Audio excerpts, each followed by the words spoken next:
大家好，歡迎又嚟到骨貓 Chilla 嘅頻道。今日骨貓 Chilla 會同大家分享一次乘搭巴士尾班車嘅恐怖經歷。深夜時分，巴士嘅尾班車上面只係得返骨貓 Chilla 同埋司機。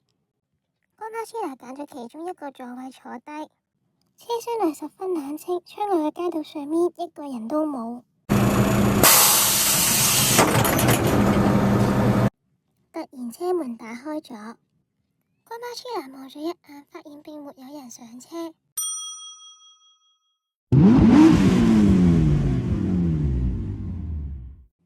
車門慢慢關上，巴士繼續行駛。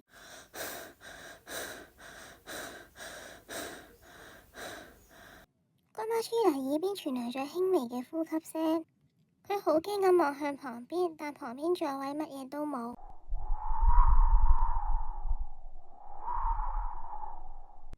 下一秒，骨貓 Chilla 嘅背後有一股冷風吹過，從此之後佢就唔夠膽再坐巴士尾班車。